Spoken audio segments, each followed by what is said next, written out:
Assalamualaikum warahmatullahi wabarakatuh. Perkenalkan, nama saya Adinda Permata Putri. Saya mahasiswa D3 Keperawatan Belitung. Di sini saya akan menjelaskan mengenai sistem reproduksi pada pria dan sistem reproduksi pada wanita. Nah, dapat kita lihat bersama, ini adalah sistem reproduksi pada pria. Dan sistem reproduksi ini memiliki fungsi masing-masing. Di sini ada kepala penis. Nah, kepala penis ini fungsinya untuk membuang kotoran yang ada di dalamnya atau untuk keluar air seni yang dibuang. Digunakan sebagai alat senggama. Lalu ada uretra atau saluran kencing. Nah, uretra ini fungsinya sebagai saluran urin dari kandung kemih keluar tubuh, sebagai saluran untuk jalannya semen dari kantong semen. Lalu ada jaringan erektil. Jaringan erektil ini fungsinya untuk deposit sperma dalam hubungan seksual, sehingga dapat ditampung dalam liang senggama. Dan di sini ada tulang kemaluan. Ini gambarnya seperti ini. Nah, tulang kemaluan ini fungsinya yaitu membatasi sebuah lubang dalam panggul yang dinamakan foramen obturotarium. Lalu ada kandung kemih. Kandung kemih ini fungsinya untuk menampung dan membuang air kencing. Lalu ada vas deferens. Vas deferens yaitu fungsinya sebagai saluran jalannya sperma ke veskula, tempat untuk menampung sperma, tempat untuk proses pematangan sperma. Sekarang itu adalah sistem reproduksi pada wanita.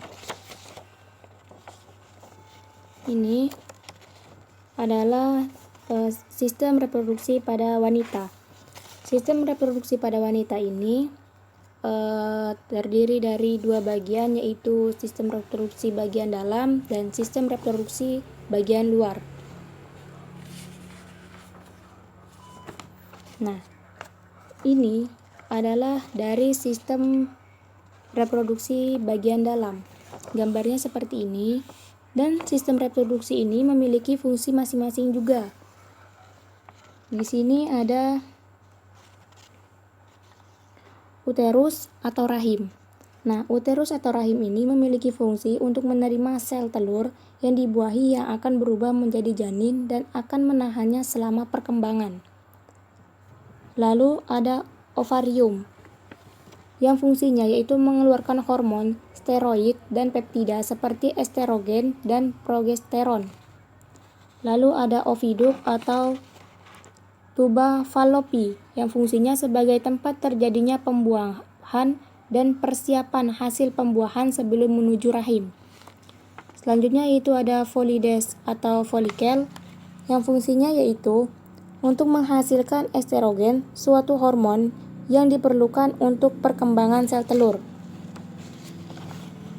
Lalu ada corpus luteum, yang fungsinya yaitu untuk mengatur siklus menstruasi, mengembangkan jaringan payudara, menyiapkan rahim pada waktu kehamilan, melindungi dari kanker endometrium pada wanita pasca menopause. Lalu ada uterine wall, yaitu sebagai jalan yang dilalui oleh sel telur. Dan selanjutnya yaitu ada endometrium, yang berfungsi yaitu memiliki peran penting dalam siklus menstruasi serta selama masa kehamilan, sebagai sebuah bentuk batasan terhadap rahim dan juga melakukan penjagaan terhadap dinding rahim. Lalu ada vagina. Vagina ini fungsinya yaitu jalan keluar untuk melahirkan, tempat masuknya penis selama berhubungan seksual. Nah, lalu di sini ada cervix. Nah, ini gambarnya di sini. Seperti ini. Cervix ini berfungsi yaitu melindungi rahim dan infeksi dan memfasilitasi jalan sperma. Dan ini adalah sistem reproduksi pada wanita bagian luar. Yaitu di sini ada anus, yang fungsinya sebagai lubang keluarnya sisa hasil pencernaan atau defekasi. Lalu ada labia majora, yang berfungsi melindungi organ-organ internal dari sistem reproduksi wanita, mencegah vagina terbuka dari pembukaan di luar aktivitas seksual. Nah, gambarnya seperti ini.